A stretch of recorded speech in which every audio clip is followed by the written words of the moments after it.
There's a question from Moodley. Does IPR Act apply only to IP that can be commercialized? The IPR Act doesn't apply only to IP which can be commercialized. And the reason why the aim is to ensure that intellectual property is protected and then commercialized. But then commercialization, we normally, when we look at commercialization, others will look at it in terms of selling it. But there are other forms of commercialization. For instance, if I develop something just to help my rural community, it may not necessarily generate revenue, which in the bigger scheme of things, that's what would the other people would deem it necessary, but then it might have some social benefits. So the IPR Act applies to those institutions who conduct research and development using public funds. It has nothing to do with commercialization. The commercialization is the ultimate goal of what should happen to the IP which is created. But when you assess whether it falls within the IPR Act or not, it has nothing to do with commercialization potential. It's publicly funded, and you use those funds to do research and development. So the research and development definition, it's what has been used in the what they call Frascati manual. So if for instance you are not doing any research and development, you are just putting things together, or let me just say, I don't know what example I can use, but for instance, if you are using public funds and then your role is to fill potholes, it has nothing to do with research and development. You use public funds, but you didn't do research and development. You just used cement to plow into the potholes. So the IPR Act would not be applicable to you. So it has nothing to do with commercialization per se. Thanks for that question. Mr. Mlovu, can I ask, well, actually both of you, but what is the difference between tech transfer and a new venture? So the new venture is more or less a spin-out company that is created from the scratch to conduct business operations that are directed by that intellectual property. I can give an example of in the ICT domain. Based on the origins of this IP, or rather maybe irrespective of the origins of the IP, it might be decided that it will take a new company altogether to take that to the market. When it comes to the academia space, it protects the university to continue transacting because they don't need to be, open for litigation and other commercial transaction mishaps that may incur. We have a body of knowledge generation and skills development, that is our higher education training institutions, and they need to also drive that while also we pushing for the country in general to now find a way to exploit that knowledge into economic outcomes. However, when now we're venturing into a new spin-out company, I am not saying it's only from universities, it was an example, but that is how you now create a new venture that will undertake commercial activities and operations, and its existence is solely to make revenue and partnerships and all the other transactions that would be around how is it that we want to exploit this to its maximum potential. And with the other modality, we would have licensing, where this brilliant innovation comes from this innovator, single-handedly, if you feel that you don't have the resources to undertake the market, the hard lifting way, but you want to license it to one or many people, that is where now you are either transferring the full suite of your IP to one party, or you are holding on to the rights of your IP to yourself, then you are licensing it out to as many relevant parties as possible, because they require your underlying IP for them to do their own business operations, and you get a revenue split out of that coming into your income, and then your company or your existence or your entity grows nevertheless. So it's more around the modalities of how one wants to exploit the IP. Thank you. Okay, thank you for that clarification. Thank you very much for that answer. Any more questions?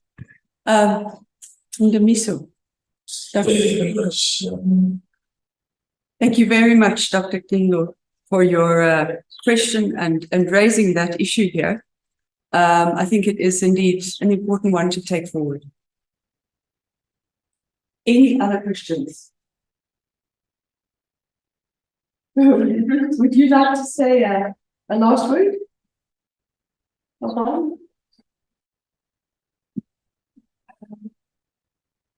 Okay, from my side, I think within the NSI, there's been a lot of progress, but I still reiterate that more work still needs to be done. And I think if we collaborate as much as possible and we work together as much as possible, we can reach or achieve even greater outcomes than what we have been able to achieve so far. And the responsibility to uplifting the South African society rests on all of us working together. We don't have unlimited resources. So the more effective and the more inventive we can be with the use of those resources, or where we can share knowledge and other tools, it will work in our favor, as opposed to always focusing on my individual mandate and just my own responsibilities. So if we can put our heads together, we can reach even the greater population, which is still behind, and sometimes it's just access to information. How do we make it as simple and accessible to everybody else? We can say that everybody has a phone and all those things, but if I don't understand the legal way or how to get access to knowing who funds what, then it puts us back and frustrates the people who are not within the system. So from my side, I think collaboration is far better in the economy that we are in, and to share the knowledge, the resources as much as possible. So I thank you for being attentive. I thank you also for thinking outside the box and putting certain issues on the table so that we can actually deal with them or try to find solutions where there are problems. And it's not going to take a day or so, but slowly we will get there. Thank you. Yes.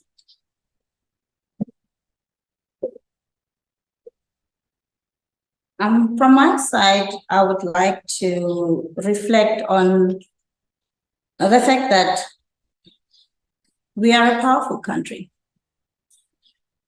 We have an abundance of minerals that have driven commodities and created us a livelihood as a country. However, we have this other dimension that is limitless, the knowledge economy. Mind and minefields of humans working about with the best of ideas that can take our country forward. So with that, I seek to pledge to every innovation practitioner and finance practitioner, capitalist, everybody that is responsible, including government, which is also my principal and shareholder, but everybody that can play a role in activating this knowledge economy to become a real tangible source of diversity, diversifying in terms of sectors, creating new sectors that didn't exist before, and also untapping global markets that did not know that we were even players in, because all the solutions are in our minds.